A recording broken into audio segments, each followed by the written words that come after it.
Father, praise Lord.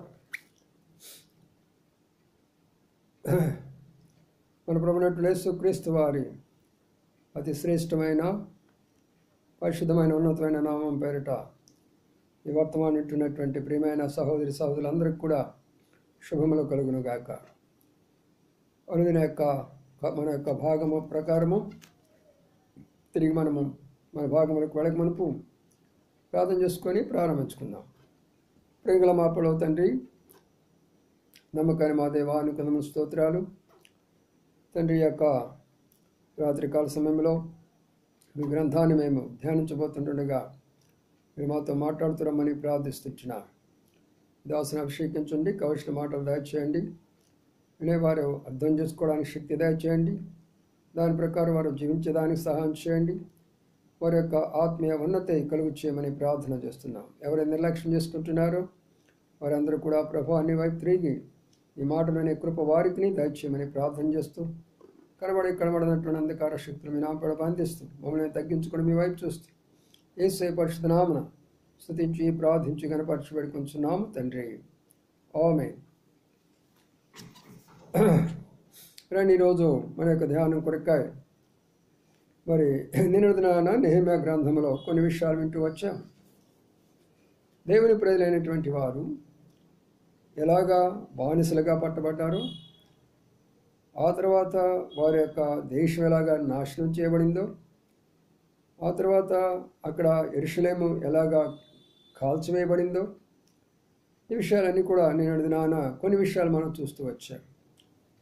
అయితే ఇప్పుడు దేవుడు అలాగా చేయడానికి గల కారణాలు ఏమిటి అనేది మనం కానీ జ్ఞాపం చేసుకుంటే, అక్కడ ఒక మాట ఉపయోగించాడు. నెహెమ్యా గ్రంథము 1వ అధ్యాయంలో ఏమన్నాడంటే, మా పితరులు ఇచ్చినటువంటి మోషే యొక్క ధర్మశాస్త్రములున్న ఆజ్ఞలను విధులను కట్టడాలను మేము గైకొనలేదు. నేను నా తండ్రింటి వారు మేము పాపం చేస్తున్నామయ్యా క్షమించమని అక్కడ నెహెమ్యా అడుగుతూ వచ్చాడు. మరి దేవుడు ప్రారంభంలో మరి ఇశ్రాయేలు ప్రజలను ఎంత ప్రేమించాడో మనం తెలుసుకోవాలి కదా. అంటే మన దేవుడు ఎలాంటి వాడంటే ఎంతగా ప్రేమిస్తాడో, ఆయన ఆజ్ఞలను, ఆయన మాటలను, ఆయన ఉపదేశాలను, ఆయన కట్టలను గైకొనే వారికి ఆయన చాలా ప్రేమిస్తాడు. వాడిని తృణీకరించారా వాడిని చాలా కష్టపెడతారు, శిక్షిస్తాడు, బాధ పెడతాడు, ఆఖరికి మరణాన్ని కూడా అప్పగిస్తాడు. దాని వెనుక కూడా ప్రేమే ఉంది. ఎందుకంటే ఆయన సృష్టికర్త కదా. మనం సృష్టించే ఆయనే, మనం పోషిస్తున్న ఆయనే, మనం కాపాడే ఆయనే. సమస్తమైనటువంటి యొక్క పంచభూతాలు ఆయన చేతిలోనే ఉన్నాయి. కాబట్టి ఆయన ఏం చేయలేడు, అని చేయగలడు. మనం ఏం చేస్తాము, ఒక చిన్న రేణువు లాంటి వాడు. అందుకని ఈరోజు కొన్ని విషయాలు మీకు నిర్మాకాండం నుంచి కూడా చెప్పాలని ఆశపడుతున్నాను. ఎట్లా ప్రభు మొదటిగా వారిని ఎలాగా ప్రేమించాడో తెలుసుకోవాలనుకుంటే మనం నిర్మాకాండంకి వెళ్ళాలి. నిర్మాకాండము 1వ అధ్యాయం మనం చూస్తే దాదాపు 22 వచనాలు ఉంటాయి. దానిని 3 భాగాలుగా విభాగిస్తాము. 1 నుండి 5 వచనాల్లో మరి ఐగుప్తు దేశంలో ఉన్నటువంటి ఇశ్రాయేలీయులు ఎవరు, ఆ తర్వాత 5వ వచనం నుంచి మరి మనం 10వ వచనం దాకా గమనిస్తూ వస్తే దేవుడు వారిని ఎలాగ ఆశీర్వదిస్తూ వచ్చాడు అనే విషయాన్ని మనం కనుక్కుంటాం. ఇక 10వ వచనం దగ్గర నుంచి వారి మీద అక్కడ ఉన్నటువంటి యొక్క రాజులు, మంత్రులు, వారు పెట్టినటువంటి బాధలన్నీ కూడా 15వ వచనం వరకు కూడా చూస్తాం. ఇక 15వ వచనం నుంచి 22వ వచనం వరకు మరి అక్కడ ఉన్నటువంటి మంత్రసానులతోటి ఆ ఐగుప్తు రాజు అయినటువంటి ఫరో ఏమేమి చెప్పాడో, ఏమేమి జరిగిందనే విషయాలు ఈ 22 వచనాల్లో మనం చూస్తున్నాం. ఇది దాని యొక్క ఉపోద్ఘాతం. ఇప్పుడు మనం మొదటికి వస్తాం. ఇప్పుడు కానీ మనం గమనిస్తే యోసేపు టైంలో మరి దాదాపుగా మరి ఇశ్రాయేలు యొక్క సంతతి వారైనటువంటి మరి కుమారులందరూ కూడా వచ్చి ఐగుప్తులో మరి కొంతమంది గోషెన్లోను, రామససేన అనే యొక్క స్థలాల్లోనూ వారు సెటిల్ అయిపోయినారు. వారు అక్కడే చక్కగా ఇళ్ళు కట్టుకొని నిర్మించుకున్నారు. వారి సంతానం అంతా కలిపి దాదాపుగా 70 మంది సంతతి. ఈ 70 మంది ఎవరు అంటే ఇశ్రాయేలీయుల ప్రజలే. వారు అక్కడి నుంచి వచ్చినటువంటి వారు 70 మంది. ఇప్పుడు ఏం జరిగిందంటే ఈ కాల క్రమంలో యోసేపు యొక్క అన్నదమ్ములు ఉన్నారే అందరూ కూడా ఈ లోకయాత్ర ముగించారు, పితరుల దగ్గరికి చేరుకున్నారు. ఇక అంతా కూడా వారి సంతతి గురించి రాయబడుతూ వచ్చింది ఇక్కడ. అంటే యోసేపు, బెన్యామీను, షిమ్యోను, అలాగా ఇక వారి యొక్క పేర్లు మనకు తెలుసు కాబట్టి వారందరి యొక్క కుమారులు కుమార్తెలు వారికి వీరికి మరి వారి బహుగా దేవుడు వారిని ఆశీర్వదిస్తూ వచ్చారు. ఇప్పుడు ఇశ్రాయేలీలు ఆశీర్వదించబడినటువంటి జనాంగం. రెండవదిగా వారు అభివృద్ధిలోనికి కూడా వచ్చారు. ఇశ్రాయేలు ప్రజలు చాలా అభివృద్ధిలోనికి వచ్చారు. మూడవది ఏంటంటే వాళ్ళు చాలా మరి విస్తరించిపోతూ ఉంటున్నారు. అంటే వాళ్ళ జనాంగం రోజుకు రోజుకు దేవుడు ఆశీర్వదిస్తూ వచ్చాడు. ఎక్కడ? ఐగుప్తు దేశంలో. ప్రియమైన సోదరుడా, చూసారా? దేవుడు శిక్షించేదే మనం అనేక సార్లు అనుకుంటామే, కానీ అది మనం ఎట్లా ప్రేమిస్తున్నాడు, ఆయన ప్రేమ ఎంత గొప్పది, ఆయన ఎలాగ ఆశీర్వదిస్తున్నాడు, ఆయన ఎలాగ అభివృద్ధిపరుస్తున్నాడు, ఆయన ఎలాగ విస్తరింపజేస్తున్నాడు, వాటిని గురించి మనం ఆలోచించేమో. మనకు వచ్చే కష్టాలు, మనకు వచ్చే బాధలు, దేవుడు మమ్మల్ని అట్టు కష్టపెట్టాడు అని అనుకుంటామే, కానీ ఆయన మన కొరకే చేసినటువంటి యొక్క ప్రేమను మనం ఎప్పుడు మర్చిపోతూనే ఉంటాం కదా. అందుకనే ఇక్కడ ఆ విషయాల గురించి మనం చూస్తున్నాం. తర్వాత ఏం జరిగిందంటే వాళ్ళందరూ కూడా వచ్చి చక్కగా అభివృద్ధిలోనికి వచ్చి దేవుడు ఆశీర్వదించడం మొదలు పెడితే మంచి విస్తరించిపోయినారు. చూడండి, ఇశ్రాయేలు ప్రజలకు 3 గుణాలు ఉంటాయి. నేటి వరకు కూడా ఈ విషయం గుర్తుంచుకోండి. ఇశ్రాయేలు ప్రజలు ప్రపంచంలో ఉన్న జనాభా అంతటిలో కూడా వారికి ఉన్న జ్ఞానం ఎవ్వరికి లేదు. సొలొమోను చూడండి, ఉదాహరణకు సొలొమోనుకున్న జ్ఞానము ప్రపంచంలో ఎవరికి లేదు, ఇంతకుముందు లేదు, ఇక పుట్టబోరు, ఇక రాను. ఎన్ని సైన్స్లు వచ్చినా, ఎన్ని టెక్నాలజీలు వచ్చినా ఆయన ఎంత జ్ఞానవంతుడు అంటే చీమలు మాట్లాడుకున్నా కూడా అర్థం చేసుకున్నంత శక్తి గలవాడు ఆయన. ఆయన జ్ఞానం ఎంత గొప్పది అంటే అసలు మతి మరుపు ఎందుకు వస్తుందని స్టడీ చేయాలనుకున్నాడంట. డాక్టర్లు మించినటువంటి డాక్టరు, సైంటిస్టులు మించినటువంటి సైంటిస్ట్ ఆయన, జ్ఞానులు మించినటువంటి జ్ఞాని ఆయన, పండితులు మించినటువంటి పండితుడు ఆయన, రాజులు మించినటువంటి రాజు ఆయన. ఇశ్రాయేలు ప్రజలకు దేవుడు అలాంటి జ్ఞానం ఇస్తాడు. ఇది మొదటి లక్షణం. రెండవ లక్షణం ఏంటంటే ఇశ్రాయేలు ప్రజలకు వారు చాలా అందంగా ఉంటారు. ఉదాహరణ చూడండి, ఎస్తేర్ రాణి. మరి రాజుగారి దగ్గరకు ఎంతోమంది వచ్చారు. మరి వారు ఎన్నో రకాలుగా మంచి భోజనం తిన్నారు, మంచి వస్త్రాలు ధరించారు, మంచి అనేకమైనటువంటి యొక్క మరి ఇవి ఇచ్చారు. అయినప్పటికి కూడా సామాన్యంగా జీవించినటువంటి ఎస్తేర్ రాణి, ఏమీ పైన ఆభరణాలు లేకుండా సామాన్యమైనటువంటి జీవితం, సామాన్యమైనటువంటి ఆహారము, ఆ షెడ్యూల్ ఇచ్చినటువంటి వాడితో తృప్తి పడినటువంటి ఆమె సెలెక్ట్ అవ్వడానికి గల కారణం ఏంటి? ఒకటి దేవుని దయ, రెండవదిగా తనలో ఉన్న అందము. కాబట్టి ఈనాటికి కూడా ఇశ్రాయేలు ప్రజలు చాలా అందగాళ్ళుగానే ఉంటారు. చూసేదానికి తెల్లగా ఉంటారు, హైట్గా ఉంటారు, చాలా చక్కగా ఉంటారు. అందుకనే ఇది రెండవది వారికి ఇచ్చినటువంటి యొక్క మరి దేవుడు ఇచ్చినటువంటి యొక్క వారికి మరి బహుమానం. మూడవది గమనిస్తే ఇశ్రాయేలుకు ఉన్నటువంటిది ఏంటంటే వారి చాలా శక్తివంతులు, చాలా ధైర్యవంతులు. వాళ్ళు ఎంత ధైర్యవంతులు అంటే ఉదాహరణకు దావీదుని చూడండి. దావీదు యవనస్తుడు, చిన్నోడు. గొల్యాతు 6 అడుగుల జానుడు ఎత్తున మనిషి, మరి ఎంతో అనుభవం కలిగినటువంటి వాడు, మరి ఎంతో మరి ఇవన్నీ కూడా ధరించినటువంటి వాడు, బల్లెము ఇవన్నీ తీసుకున్నవాడు, డాలు తీసుకున్నవాడు. అయితే దావీదు ఏముంది? ఒక యవనస్తుడు, చిన్న వడిసెలు తీసుకున్నాడు, చిన్న రాయి తీసుకున్నాడు. వేలాది మంది సైనికులు చూస్తున్నారు. ఏంటిది సర్కసా? ఆయనేమో పెద్ద సైనికుడిగా రావటం, ఈ చిన్న రాయి తీసుకోవడం ఏంటి?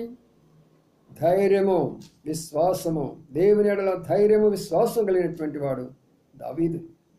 మొదటిగా దేవుని యొక్క దయ, రెండవదిగా దేవుడు ఇచ్చిన ధైర్యం. నేటి వరకు కూడా ఇశ్రాయేలీలో అంత ధైర్యవంతులు. ఇస్రాయల్ దేశం అంతా ఉంటుందో తెలిసిన ఆంధ్రప్రదేశ్లో సగం కూడా ఉండదు. ఆంధ్రప్రదేశ్లో సగం కాదు, 1/4 కూడా ఉండదు అంటాను నేను. అంత చిన్న దేశం.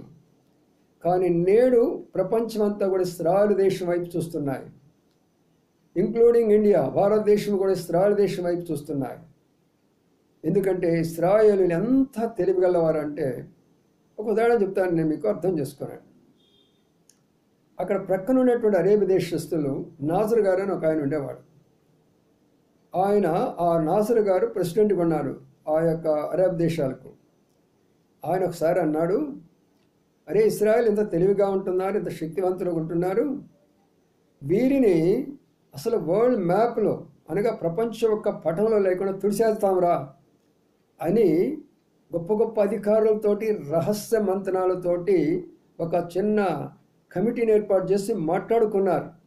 అంటే 4 గోడల మధ్యలో మహా సీక్రెట్గా ఎవ్వరికీ తెలియకుండా మరి అది వాళ్ళలోనే ఉంచుకున్నారు, అది ఎలాగా చేయాలని. ఇది ఇలాగ వాళ్ళు అనుకుంటూనే ఉన్నారు. పైనుండి బాంబుల వర్షం పడుతుంది ఆ చుట్టుపక్కలంతా కూడా. ప్రెసిడెంట్ నాజరను అక్కడ ఉన్న వాళ్ళందరూ కూడా గడగడలాడిపోయినారు. ఏం జరుగుతుంది అంటే ఇస్రాయేల్ పైనుండి బాంబులు పడేస్తున్నారు. గడగడలాడిచ్చాడు. సోదరుడై వాళ్ళేమో ప్రణాళిక తయారు చేసుకుంటున్నారు వాళ్ళ వరల్డ్ మ్యాప్లో లేకుండా చేయడానికి. వీళ్ళ యొక్క చూడండి, వారి మాటలు మాట్లాడుతుండగానే వారి మీదకి రావాల్సినటువంటి యొక్క శక్తి సామర్థ్యాలు ఉపయోగించారు. అంత తెలివి గలవారు, అంత ధైర్యస్తులు, అంత అందగాళ్ళు కూడా. అలాగ దేవుడు వారిని ఆశీర్వదించాడు ఐగుప్తు దేశంలో. ఇప్పుడు మనం గమనిస్తే 1వ వచనం నుంచి 5వ వచనం వరకు వారి పేర్లన్నీ కూడా రాయబడ్డాయి. రూబేను, షిమ్యోను, ఆ తర్వాత వాళ్ళందరూ ఇస్సాకరు, జబులోను, నఫ్తాలి, వీళ్ళందరి పేర్లు వారి సంతతి అంతా కూడా రాయబడుతూ వచ్చింది. వాళ్ళందరూ బాగా అభివృద్ధిలోనికి వచ్చారు. అక్కడ ఐగుప్తుల కంటే కూడా చాలా చురుగ్గా పనిచేస్తున్నారు. ఎందుకంటే మనం చివరికి వచ్చి చూస్తే 21వ వచనంలో 19వ వచనం చెప్తారు. మరి ఆ మంత్రసాలలో ఒక మాట చెప్తుంటున్నారు. రాజుతోటి ఫరోతో ఏమన్నాడంటే, అయ్యా హెబ్రీలు అంటే సామాన్యులు కాదు, ఐగుప్తు లాంటి వాళ్ళు కాదు హెబ్రీ స్త్రీలు, వాళ్ళు చురుకైనటువంటి వాళ్ళు అని అంటారు. కానీ ఇశ్రాయేలు ప్రజలు ఎవరు మహా చురుకైనటువంటి వాళ్ళు. ఎంత చురుకుగా ఉంటారంటే ఒక పని చేయాలంటే క్షణంలో చేసేస్తారు అంతే. అందుకని ఏమి లేనటువంటి ఆ కొండల ప్రాంతాల్లో, బండల ప్రాంతాల్లో అంత మంచి పంటలు ఎలాగ పండిస్తున్నాడో ఒకసారి ఆలోచించండి. ఆ లోయల ప్రాంతాల్లో అంత అద్భుతమైనటువంటి కట్టడాలు వాళ్ళు కడుతుంటే నేను అసలు చూడలేకపోతున్నాను. ఇశ్రాయేలు దేశం యొక్క కట్టడాలు చూడండి మీరు. అందులో ఉన్నటువంటి ఆ బిల్డింగులు, ఆ కట్టడాల విధానాలు, ఆ యొక్క రహదారులు, ఆ యొక్క అంద సౌందర్యాలు చూస్తుంటే ఏమిటి ఇంత టెక్నాలజీ వీళ్ళ దగ్గర ఉందా అనిపిస్తుంది. చూసారా, చాలా చురుకైనటువంటి వాళ్ళు. కాబట్టి వాళ్ళు చాలా చురుగ్గా ఉన్నారు, చాలా తెలివిగా ఉన్నారు, చాలా జ్ఞానంగా ఉన్నారు, చాలా శక్తివంతులు కనబడుతున్నారు.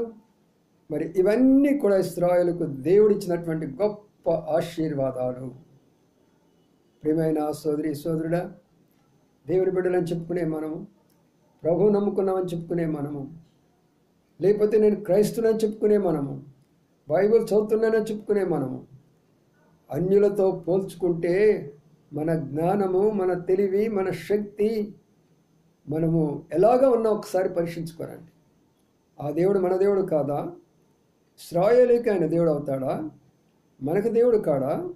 మనల్ని ఆశీర్వదించలేడా? మనల్ని అభివృద్ధి పరచలేడా? మనల్ని విస్తరింపచేయలేడా? మనకు ఆ శక్తి సామర్థ్యాలు ఇవ్వలేడా? ఎందుకు ఇవ్వలేడు? ఇస్తాడు. ఎవరిని బట్టి వచ్చినాయి అని అంటే యోసేపుని బట్టి.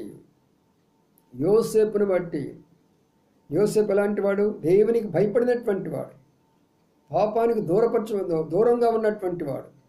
ఎన్ని కష్టాలు వచ్చినా, శ్రమలు వచ్చినా, బాధలు వచ్చినా, నిందలు వచ్చినా, అవమానాలు వచ్చినా ఎదుర్కొన్నటువంటి వాడు యోసేపు అంటే. ఆయనను బట్టి ఆ మంచి శ్రేష్టమైనటువంటి ఆశీర్వాదాలు వారికి వచ్చినాయి. ఈనాడు ఈ వర్తమానం వింటున్నటువంటి నా సోదరుడా, నీవు కానీ ప్రభు కొరకు నిలబడితే నిన్ను బట్టి నీ కుటుంబంలోకి, నీ బిడ్డలకు, నీ కుమారులకు, నీ కుమార్తెలకు, నీ అన్నదమ్ములకు, అక్క చెల్లెండ్లకు, నీ బంధువులందరికీ కూడా దేవుడు ఇలాంటి ఆశీర్వాదాన్ని ఇస్తాడు. అందుకనే వారు అభివృద్ధి చెంది విస్తరిస్తూ ఉంటున్నారట. ఈ క్రమంలో 9వ వచనం నుంచి మనం గమనిస్తే, యోసేపును ఎరగనటువంటి ఒక రాజు పరిపాలకుడుగా వచ్చాడంట ఐగుప్తుకి. ఎవరు ఎరగనటువంటి వాళ్ళు? యోసేపు అంటే ఎవరు ఎరగనటువంటి ఒక వ్యక్తి ఐగుప్తును పరిపాలించడానికి వచ్చాడట. ఇప్పుడు జరుగుతున్న విషయం చూడండి.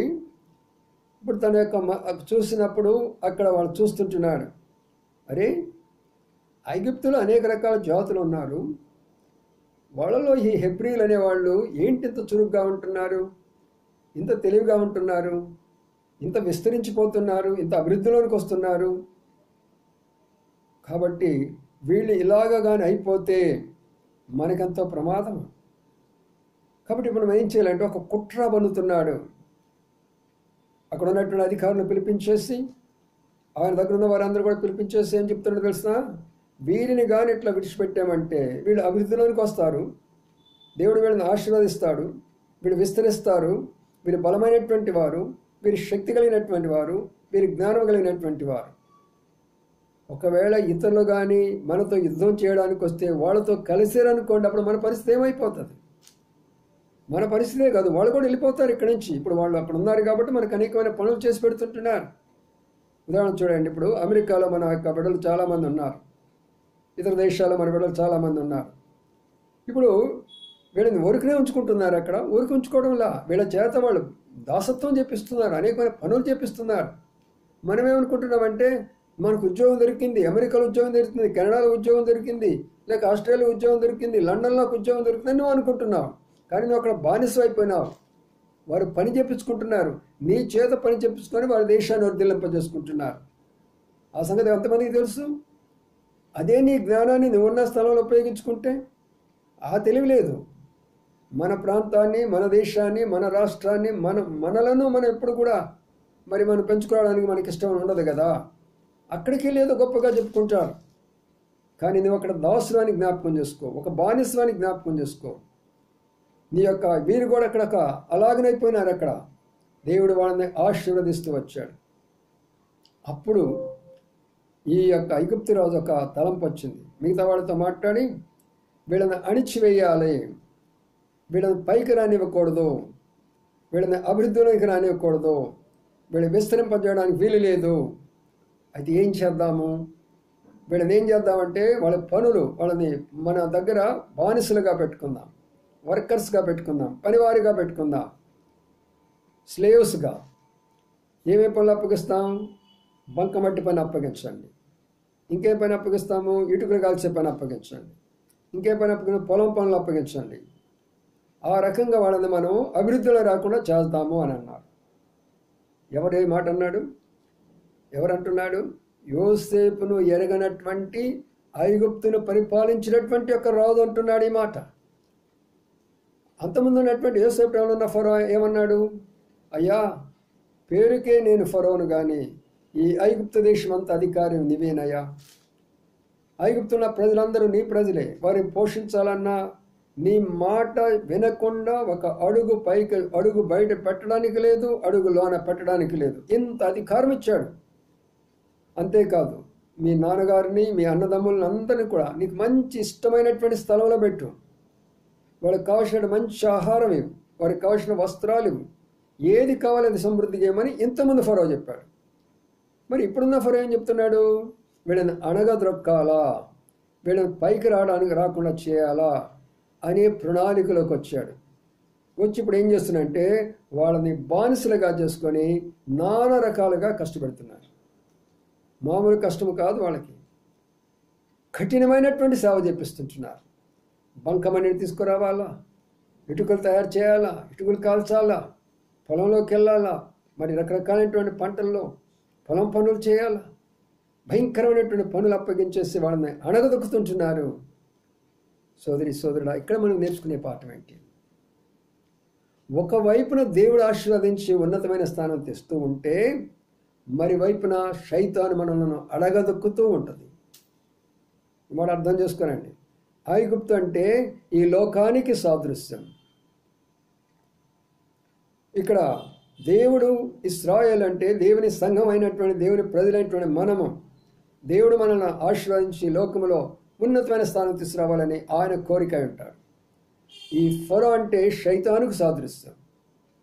ఈ శైతాను వీడి యొక్క దూతలు ఏం చేస్తారంటే మనల్ని అణగద్రొక్కాలని పని చేస్తూ ఉంటాడు. ఎంతగా అణగద్రొక్కాలంటాడు అంటే మనం పైకి రాకూడదు. అందుకని ఈనాడు భారతదేశంలోనే కాదు అనేక స్థలాల్లో కూడా క్రైస్తవులు పైకి రాకూడదు.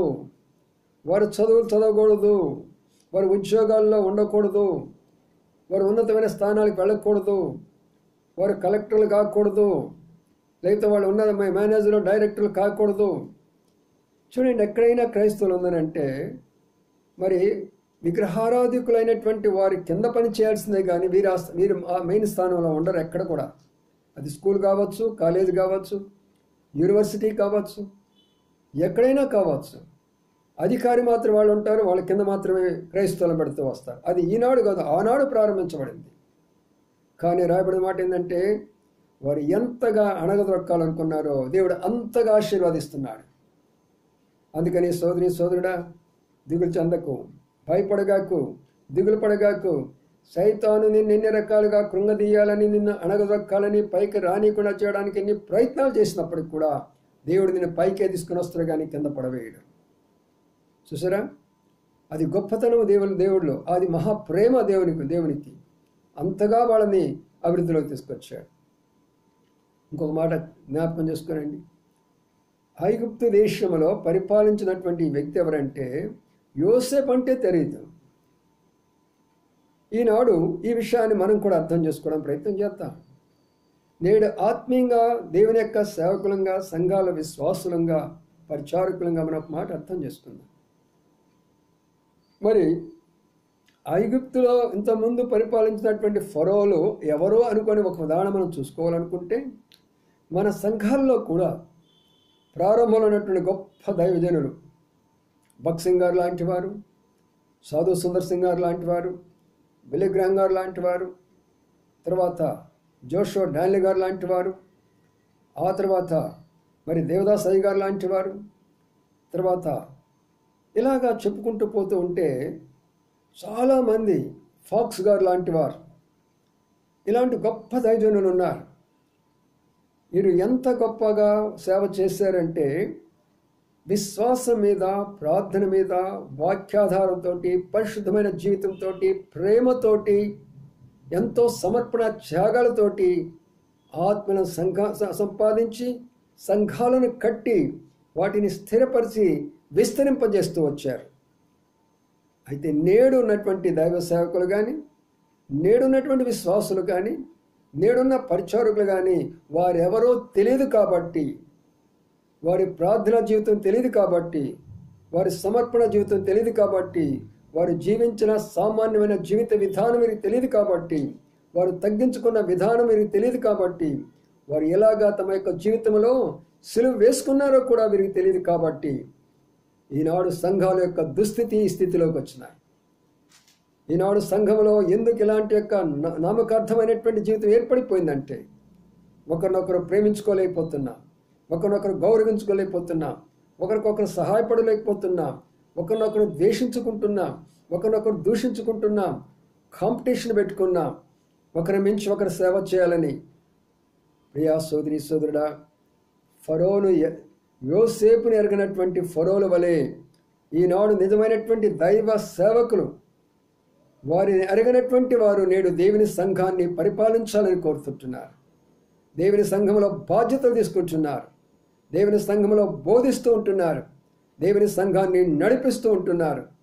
అణగదొక్కుతున్నావు నీవు, దేవుని సంఘాన్ని అణగదొక్కుతున్నావు, దేవుని సేవకులు అణగదొక్కుతున్నావు, దేవుని పరిచారకులు అణగదొక్కుతున్నావు, విశ్వాసులు అణగదొక్కుతున్నావు.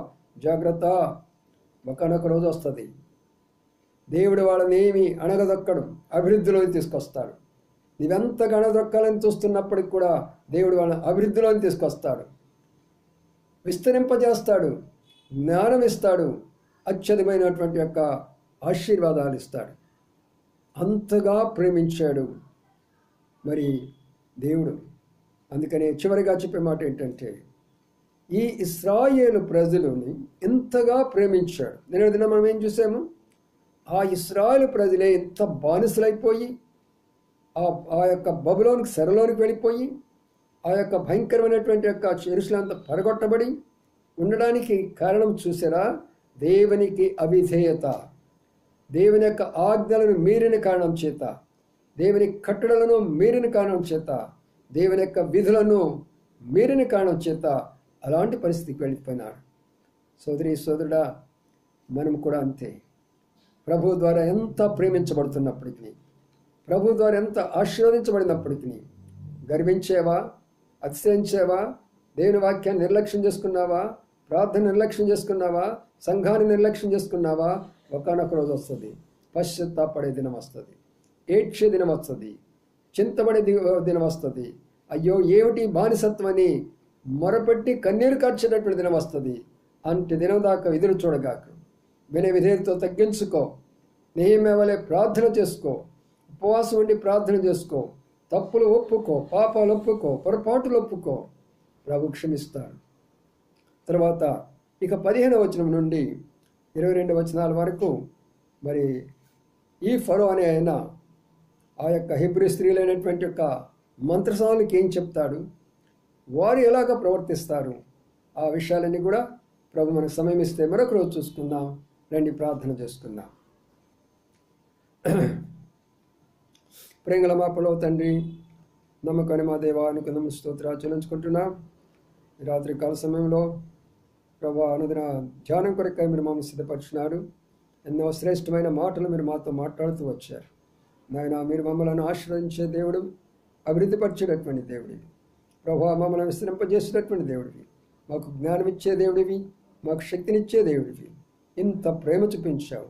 అయితే ఎప్పుడైతే మేము అవిధేయులైపోతామో, మీకు వ్యతిరేకంగా జీవిస్తామో ప్రభువా, ఇలాంటి కష్టాలు పాలైపోతాం. లేకపోతే మమ్మల్ని మన్నించండి, క్షమించండి.